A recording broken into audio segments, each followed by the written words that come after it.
My name is Savanna Johnson, and for an English class project based around the favorite poem project, I chose to do the poem In Praise of Mystery, a poem for Europa. Arching under the night sky inky, with black expansiveness, we point to the planets we know.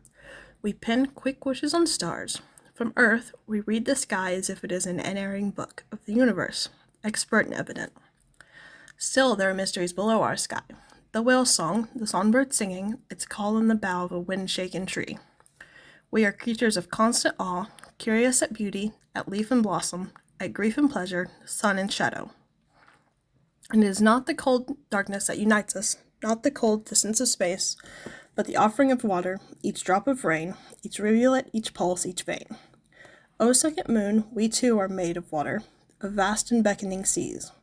We too are made of wonders, of great and ordinary loves, of small invisible worlds, of a need to call out through the dark.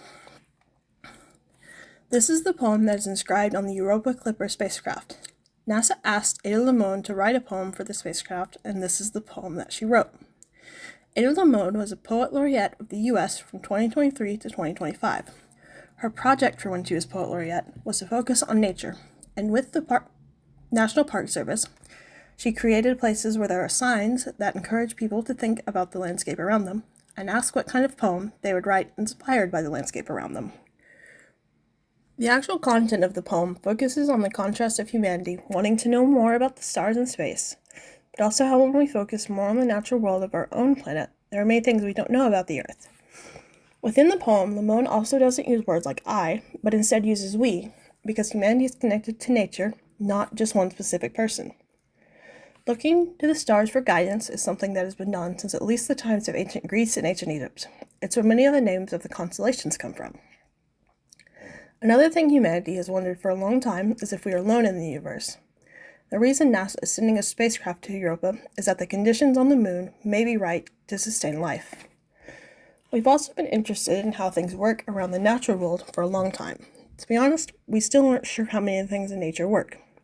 We have theories that apply to broad categories, but many of them have not been explicitly confirmed. Now, how does this poem embody American poetry? America is built on many different cultures of people having come from all over the world. And this poem doesn't focus solely on something that affects one place and instead on something that unites people, similar to how America is a mix of many other cultures. Some of the qualities of American poetry that developed over time were not using a traditional rhyme scheme or traditional structure.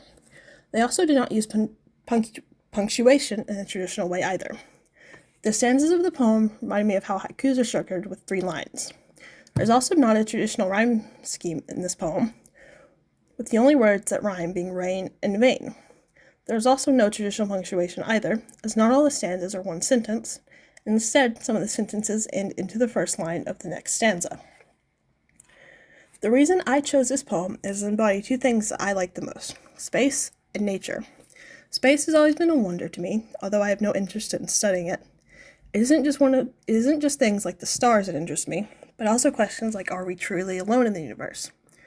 I've also loved nature and animals, especially enough that I chose to study animals.